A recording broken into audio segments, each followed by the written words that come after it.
И главное, что взбесило Трампа, в принципе, это то, что 20 лет назад его ООН послала, потому что он предлагал им отремонтировать их здание, и тогда у вас было бы здесь мрамор. А они отказались, и в результате у вас вот это вот такое, вот это, что такое, зигзаг такое здесь. Пресс-секретарь Каролайн Левитт тоже потребовала провести расследование и найти виновных. То есть, ну тут главное, чтобы в расследовании не выйти на самого себя, как у него все время с Эпштейном происходит. Мне кажется, что это очень важное переключение риторики Украины с точки зрения «мы невероятные жертвы, смотрите, что эти невероятные орки делают», до «мы уничтожаем российские НПЗ, они уже от нас нигде не скроются, Россия застряла, у нас ситуация улучшается, они стоят в очереди за бензином». С тем успехом, как Украина уничтожает российские энергетические ресурсы, посмотрим, может быть, Песков заговорит о переговорном, этом мирном переговорном процессе, потому что, в принципе, ну, России нужно остановиться. Привет, друзья, я Григорий Герман, и с нами снова, к нашей вящей радости, Юрий Раркин. Здравствуйте. Здравствуйте. Вместо того, чтобы бесконечно глотать успокоительные таблетки или пытаться вот так вот, взрывая на себе волосы, пытаться разобраться в чем-то, в чем ну, достаточно сложно разобраться, вам просто стоит подписаться на YouTube-канал ICTV, на YouTube-канал Юрия Рашкина, Рашкин Репорт, поставить 2 колокольчика и все. Это как рецепт успокоительного средства, это как рецепт антидепрессанта, это как начать новую жизнь. Друзья мои, все очень просто. 2 лайка, 2 колокольчика и 2 подписки. И все, ваша жизнь заиграет новыми красками. Приблизительно так, как заиграл новыми красками златовласый Трамп вчера в Нью-Йорке. Перед тем, как перейти вот к главному для украинцев, это трамповский резкий поворот в оценках того, что происходит в Украине, немного вопрос, который не касается Украины. Что вообще вчера происходило? Вот все вот эти вот истории с Макроном, который стоит перед перекрытой улицей, Эрдоган, который стоит перед перекрытой улицей, президент Южной Кореи. Это что? Ну, смотрите, когда вы начали как бы нашу дискуссию с того, что это как успокоительный, я подумал о том, что у нас теперь наш главный пациент, то есть наш главный врач, дает теперь людям медицинские советы. Это тоже он то, что сделал, потому что я понимаю, что после всего того, что напечатал и наговорил наш президент по поводу Украины, и не только, и вообще выступление в ООН, тот факт, что он требовал, чтобы беременные женщины боролись как ад, но, значит, весь мир идет в ад, и что беременные женщины должны бороться как ад, чтобы не принимать тайленол, это, значит, как типа аспирина. Да. Значит, такое общее обезболивающее, которое очень популярно, там температура понижающая, асетаминофен, ингредиент. Ну, наш главный врач не в состоянии был произнести это слово целиком сразу, но он, ну, попытался очень, спасибо. Вот, так что таблетки, тут осторожно, непонятно, кто что принимает, с какими эффектами.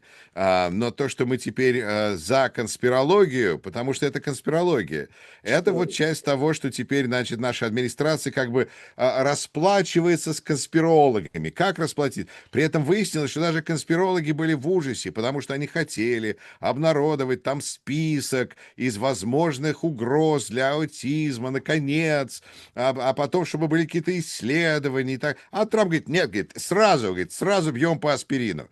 Потому что, видимо, смог знакомое слово. Не знаю. В общем, это президент, это его просто как бы тот иск, который его ждет дальше, это от этого более утоляющего, потому что, ну, им, я думаю, нужно подать, по крайней мере, поговорить со своими адвокатами, потому что, я думаю, это повредит их продажам. Но это детали, это вот просто так детали о таблетках. Штрих к портрету, да. Штрих к портрету, абсолютно. А в это время у нас портрет в ООН нарисованный просто провалами. Вот провалы, потому что провал перестал работать эскалатор, когда на него наступил Трамп. Провал этот телепромптер, который перестал работать. Провал там микрофона. В общем, Трамп понял, что Организация Объединенных Наций ополчилась против него. Что весь мир, значит, теперь лучшая реакция была, кто-то в Твиттере написал, что нужно ООН депортировать. Так что, в общем, вот что вы получите. Вот. Естественно, выясняется, при этом О, боже, это просто вот типичный портрет из штрихов. Когда мы выясняем, что останавливается эскалатор, президент вместо того, чтобы ответить на вопрос журналистов, отказывается и прет дальше, значит, по этой лестнице, как, ну, странно, как, ну, хорошо, вместо того, чтобы там разобраться, так сказать, давайте, ребята, нет, бежим дальше. Окей, к счастью, он, как сказал первая леди, в прекрасной форме, и она выстояла, мы оба стояли. Когда в зале посмеялись, он был доволен. И он, значит, пошел по лестнице, а потом выяснилось, что это кто-то из его команды, который побежал по лестнице наверх, чтобы перед президентом сфотографировать, когда он поедет. И это, значит, триггернуло систему безопасности, и эскалатор остановился. Явно подкоп. Ну, значит, выяснилось свои. Хорошо, значит, будем разбираться. А после этого телепромптер, который сломался, он его оперирует и Белый дом, и даже есть видео, на котором Трамп говорит, эти телепромптеры, говорит, 20% времени не работают.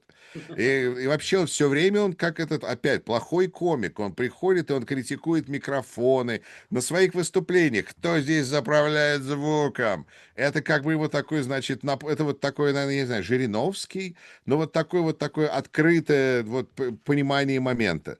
Выяснилось, что это все не про него. И главное, что взбесило Трампа, в принципе, это то, что 20 лет назад его ООН послала, потому что он предлагал им отремонтировать их здание, и тогда у вас было бы здесь мрамор. А они отказались, и в результате у вас вот это, что такое, зигзаг такое здесь. Лифт не Вот. работает, телепромптер не работает, ничего не работает. Да.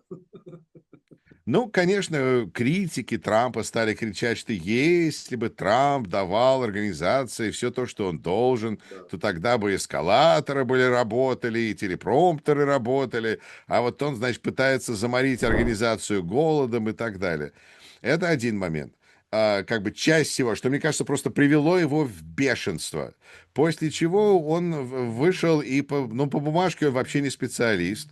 Поэтому он просто, мне кажется, прошелся по своим стандартам, посмотрел на тех, кто в публике, и выдал им речь, которая была... На самом деле, он же знает только язык мага. И он теперь как бы хромая утка. Он на выборы, по идее, уже больше не идет, ему не важно. Он просто смело тыкает пальцем и говорит, вы идете в тартарары. Хотя он сказал hell. Ну ладно, тартарары.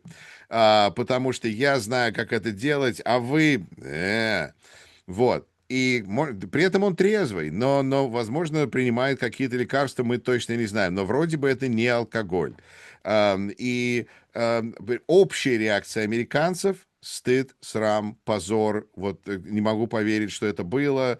Как так Он может же быть в еще и добавил Соединенных сегодня Штатах? твитом, да, Юрий, насколько я понимаю, он же еще и добавил с перечислением всего этого дела, мол, типа, требую разобраться, почему у уборщика мокрые руки, да, и так далее, и тому подобное. Ну, хорошо, но вот эта вот тема с президентами стран, которые на улице ждут, пока откроют, у меня два вопроса. Ну, это реально организовано или это просто там баги в организации? И что он ездил туда-сюда? Что ему на месте-то не сиделось? Сначала его Макрон ждал, потом его Эрдоган ждал, потом его президент Южной Кореи ждал. Я думаю, что это больше бардак Нью-Йорка, чем что-либо. И с Мгм. точки зрения полицейских, главное, чтобы их президент был доволен, потому что их не уволят, если ими недоволен президент Макрон. Мгм. А если они помешали, значит, кавалькаде президента Соединенных Штатов, то они маленькие ребята, ты смотрите, что хотят сделать с уборщиком, которого, как вы уже сказали, значит, за то, что у него руки мокрые. Найти, кстати, пресс-секретарь Каролайн Левитт тоже потребовала провести расследование и найти виновных. То есть, ну, тут главное, чтобы в расследовании не выйти на самого себя, как у него все время с Эпштейном происходит. Но все равно он, когда он едет по этой, значит, дороге, то и Макрон-то не Макрон. Макрон это использовал как причину для разговора. Это вообще Да, просто вот такой шарм. Позвонить ему сказать, ты представляешь, где я сейчас стою? Да, меня не пускают, потому что да. ты такой крутой, Дональд. Ха-ха-ха. Кстати, я хотел бы с тобой поговорить. Вот у нас сейчас есть минуты, я с тобой на телефоне, давай обсудим. Да, Да-да-да-да-да. да. Ну, это политики, они, значит, играют свои игры. Но и Эрдоган, кстати, вот такое ему неудобство нанесли американцы, я считаю, что мы ему должны. Потому что, когда он приезжал сюда в первую каденцию Трампа, то его люди вышли и напали на протестующих против его власти. Значит, перед Белым домом была атака. Так что я думаю, что мы ему должны были причинить, как-то сказать, обратное ему неудобство. 1-1. Окей, теперь к самому главному, что произошло с видением Трампа и с пониманием Трампа, что происходит вот в этой войне. А почему вдруг, откуда вдруг вот такой вот резкий кувырок сальто Делчева, ну, короче, переворот, двойной переворот. Ну, президент же сам сказал, что он теперь узнал, что происходит. А раньше он это как-то вот не до конца чувствовал, надеялся. Но теперь он понимает, что Россия — это ужасная страна, у которой ужасные бумажные, это которая является бумажным тигром. Смешно, правда, потому что бумажный тигр — это Мао Цзэдун придумал это в 40-х годах, использовал это против японских и западных империалистов. И вот теперь, обратно вам, получив фашист-гранату, мы теперь называем Россию бумажным тигром. Я понимаю, что им смешно, потому что какой они бумажный тигр, они, да. Но они больше медведь, согласен. Но начали шутить, что, знаете, значит, бумажный медведь. Я думаю, что они больше раненый медведь, который вот сейчас Зеленский выступил очень эффективно, мне кажется, показывая Украину как страну, у которой есть сила. И это то, о чем я просто вот, ну, не могу сказать, рвал волосы, потому что мне кажется, что это очень важное переключение риторики Украины.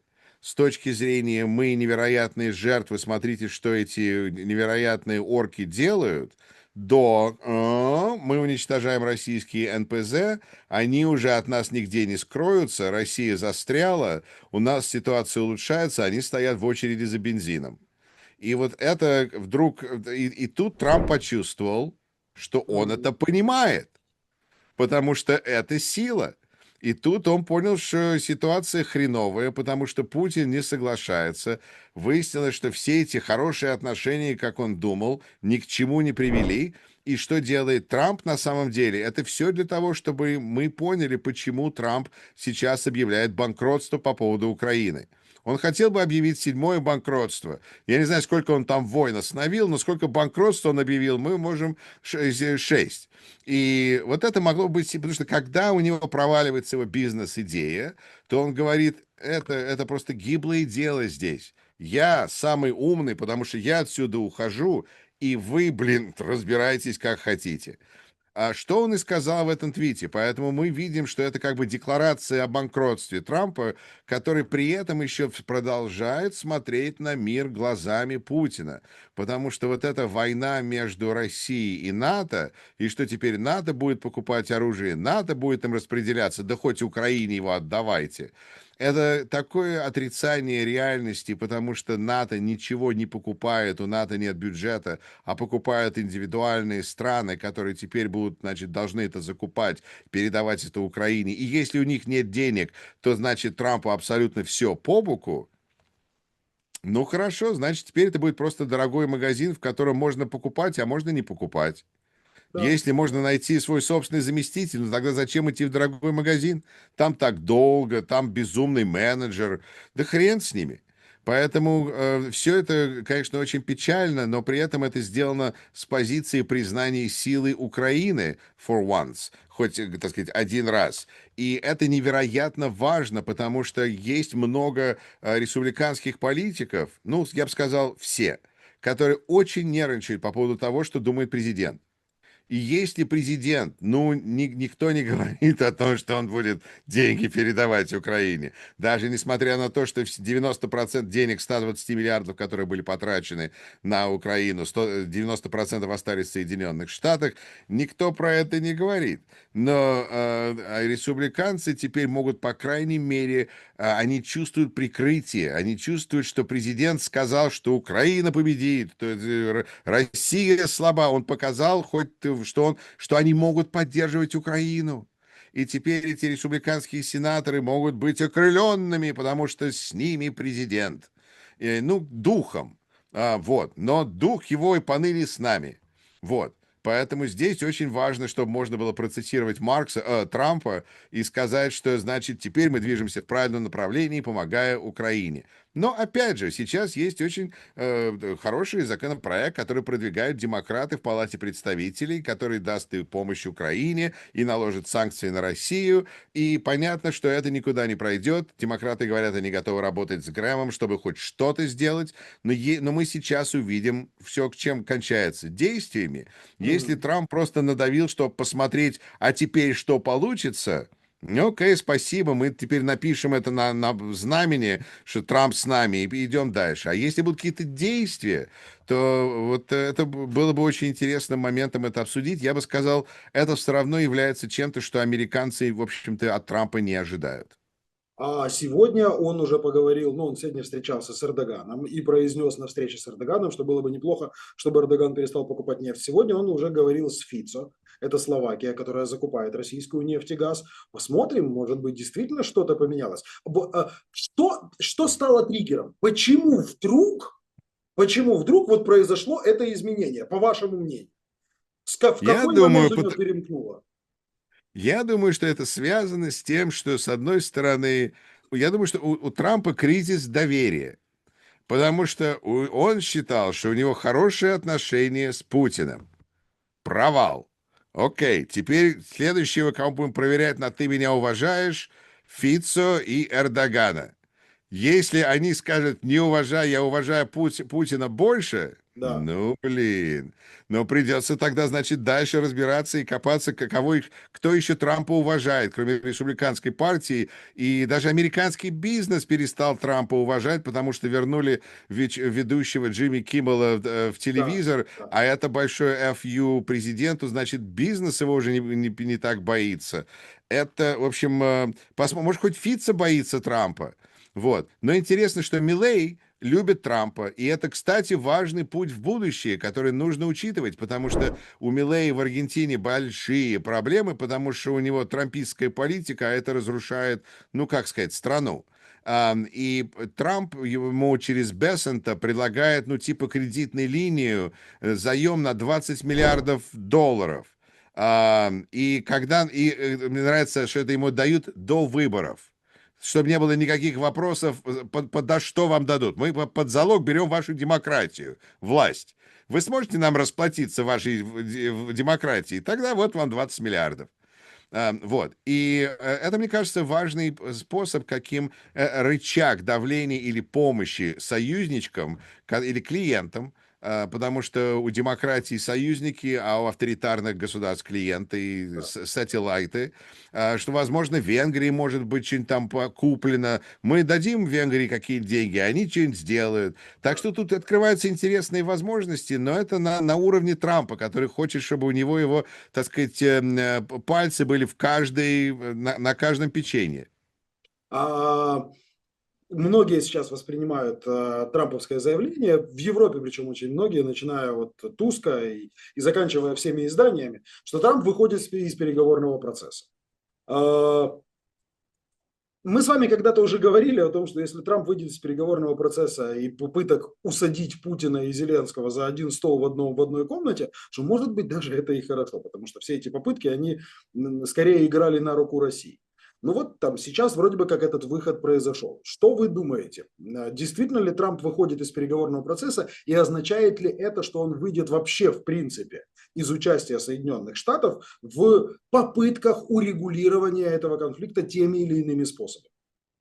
Смотрите, это вопрос, о чем этот переговорный процесс. Если это переговорный процесс о том, чтобы Трамп получил премию мира, Да, да. Нобелевскую, то он в первых рядах, он, значит, за и вообще. Или если вопрос идет о том, чтобы подзаработать с Путиным, там, подеребанив России еще между собой и Путиным, то тогда Трамп за мирный процесс руками и ногами в первых рядах. А если вопрос о том, чтобы войну остановить, чтобы создать гарантии безопасности на будущее, чтобы война не началась тут же и так далее, так сказать, решить, не просто заключить какую-то любую сделку, а вот сделку, которой можно доверять, которой будет, ну, чтобы она не заменила Будапештский меморандум, как пустая бумажка, вот как бы стереотип пустой бумажки, вот тут Трампу тяжелей. Вот Мгм. это сложнее, потому что это как это называется работа. Работать он не хочет, давить на Путина он не хочет, давить на Зеленского у него не получается. Вообще он вот стремительно теряет, опять же, свою способность давления. Ни на Путина не давит, ну на кого, на кого? На Фиццо, опять возвращаемся на Миллея, на кого еще может Трамп здесь надавить. А переговоры для меня выглядят больше как градусник, когда мы можем как бы посмотреть, как реакция на этот градусник, температура по палате. Как сейчас идет переговорный процесс? Паршиво. Почему? А потому что Путин не собирается сдаваться, и Украина не собирается сдаваться. Значит, нет переговорного процесса. Спасибо. Окей. А потом как переговор? Ну, вот так и как бы это замер. И сейчас мы видим, что у Трампа даже нет желания градусник держать. Он вообще хочет смыться. Опять, политическое это еще от банкротства номер 7 для нашего президента. Не получилось, он уходит, будет переключаться на там, где получается. Если не там не получится, он переключится еще куда-то, потому что у него фокус движется к следующей сделке, к следующей сделке. Он смотрит на переговоры как на сделку.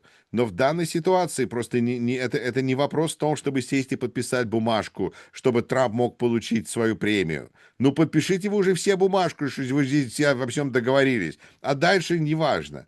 А дальше будет следующая бумажка. Будем подписывать договор, неважно. Так что у Трампа такой слегка извращенный взгляд, и тот факт, что он сейчас выходит и сливается, да, в каком-то смысле у нас более честная ситуация, потому что мы понимаем, что ну, не видят, не выглядит сейчас мир таким, как они готовы сесть за стол переговоров. Но, с другой стороны, если и с тем успехом, как Украина уничтожает российские энергетические ресурсы, посмотрим, может быть, Песков заговорит о переговорном, этом мирном переговорном процессе, потому что, в принципе, ну, России нужно остановиться.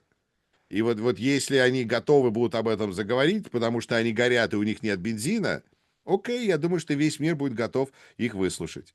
На самом деле, спасибо огромное. Вот очень точное замечание о том, что Трамп во многом, может быть, поменял свое мнение, потому что он увидел силу Украины. Он всегда поддерживает тех, у кого есть сила.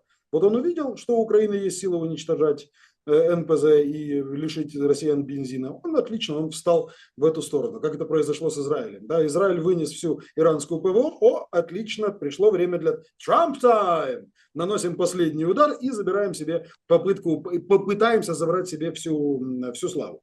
А насколько общественное мнение в Соединенных Штатах, которое в основном является проукраинским, журналистская среда и так далее, даст Трампу дистанцироваться вообще от Украины и от решения этой проблемы? Это хороший вопрос, потому что журналистская, мне кажется, кухня занимается тем, что пытается понять, что можно про Трампа написать, чтобы он на них в суд не подал. Поэтому они следят и пишут осторожно, и делают сноски на анонимных членов администрации, и вот эта вся секретность мы видим. С другой стороны, да, действительно есть серьезная поддержка Украины, и она и на частном уровне, и на любом. Но надо признать, что цифры не те, как для вопросов, которые возникают изнутри страны, как то, что у нас сейчас тарифы, инфляция, вот это все. Была стрельба в иммиграционном центре в Далласе, Да, то есть да. происходит и убийство Чарли Кирка. То есть происходят такие процессы, в которых Украина, просто я вот смотрю американские политические подкасты, и когда дело доходит до внешней политики, в принципе, интерес падает. Потому что это просто, мне кажется, как устроен мир, и особенно как устроена Америка.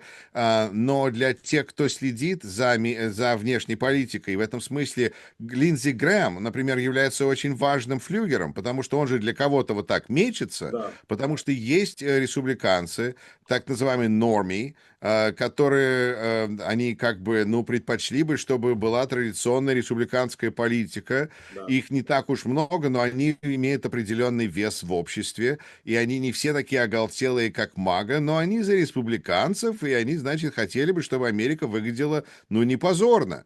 Поэтому с их точки зрения, когда Соединенные Штаты уходят, показывают слабость, это плохо.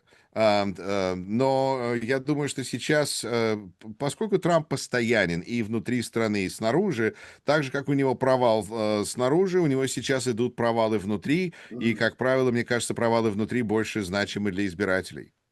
А, Вообще, в принципе, трамповские избиратели, да и не только трамповские, американское общество заметило вот этот поворот, или оно не обратило на него никакого внимания, потому что стрельба, потому что дело Эпштейна и так далее. Вы знаете, должен сказать, к моему, в общем-то, сюрпризу и удовольствию, отметили. Все встали и отметили, сказали, что случилось с Трампом. Мгм. Он так открыто и яростно поддержал Украину, ну, как Джо Байден. Мы такого не видели. Мага в гневе. Потому что как? Мы же решили, что Украина уже плохая. Как мы можем ее теперь вообще что-то хорошее про нее говорить? Это и американцы слева и справа отметили это, и это даже воспринимается как бы две темы новостные, потому что с одной, ну, как будто вот мы с вами общаемся, потому Да. что, с одной стороны, Трамп, его заявление в Организации Объединенных Наций, а с другой стороны, вопрос по поводу его измены позиции, изменения позиции по поводу Украины. Это две важные темы, которые действительно являются новостью, потому что даже несмотря на то, что это, как обычно, слова Трампа, но это такая большая перемена в градусе и направлении его слов, что даже вот он вот не теряет человек способность, всегда может нас поразить новым твитом. Вот писатель. Талант, талант. Талант. Ам, Было же еще одно интересное заявление, опять же, такие из серии неожиданных заявлений Трампа о том, что страны НАТО могут сбивать российские воздушные суда, которые вторгаются в их пространство. Да, так и сказал, да, можем, да, могут сбивать. На что тут же отреагировал Сикорский словами Roger that Houston. В общем, в принципе, и тут еще я читаю новостную ленту, и сегодня на Аляске, по-моему, американские истребители были подняты для того, чтобы перехватить российские боевые самолеты. Да? Э, Это возврат в старую добрую холодную войну, когда Америка, учитывая поворот Трампа, будет более активно реагировать и поддерживать своих союзников, более активной реакции на российские провокации.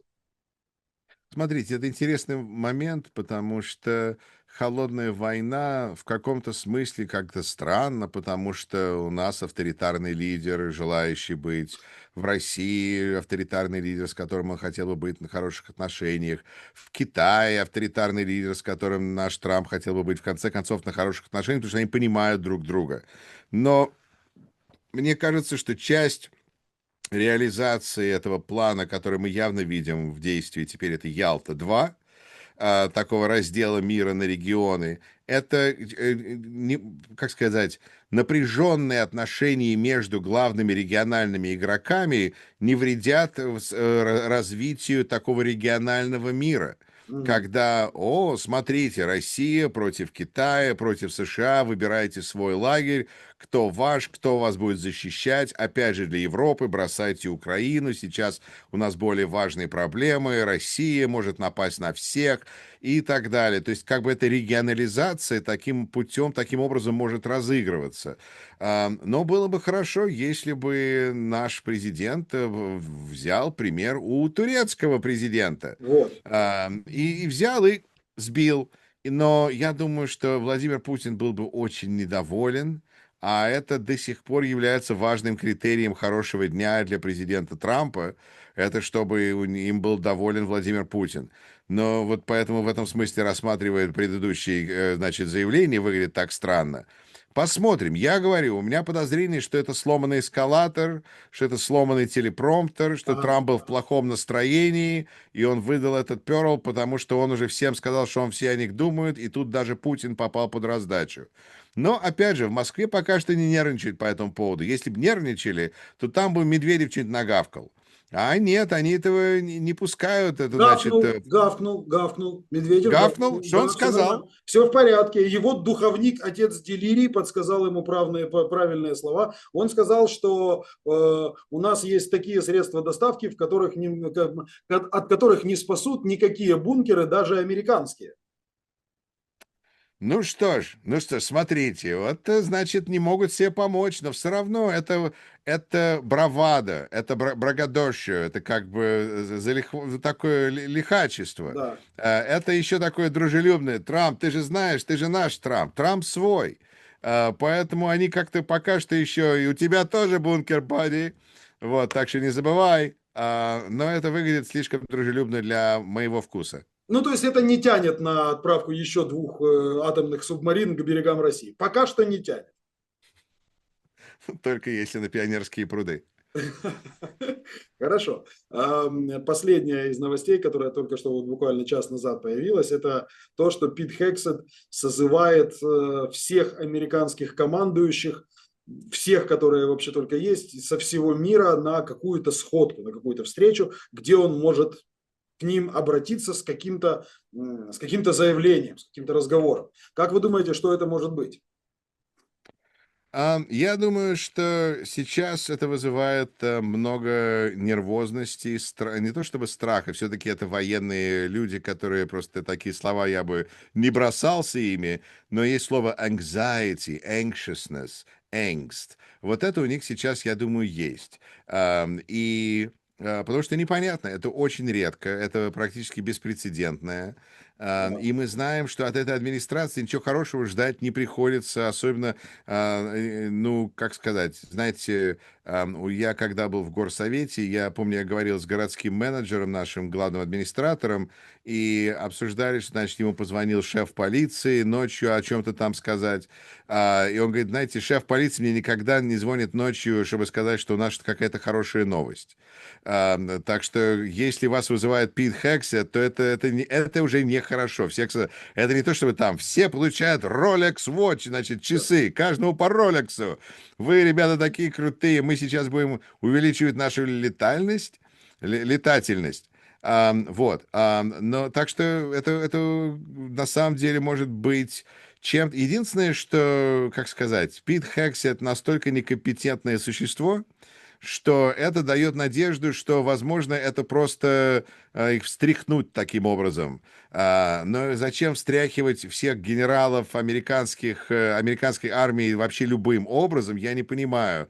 Как бы ведь это люди действительно, которые имеют, ну, как сказать, ну, как сказать, не то, что мнение, они следуют Конституции. Но зачем? Вот в этом смысле эта администрация меня поражает, в принципе, своим безответственным подходом к людям, которые ну, могут ей навредить. Я думаю про даже тех, кто могли бы сломать эскалатор в Организации Объединенных Наций. Я даже не говорю про генералов американских.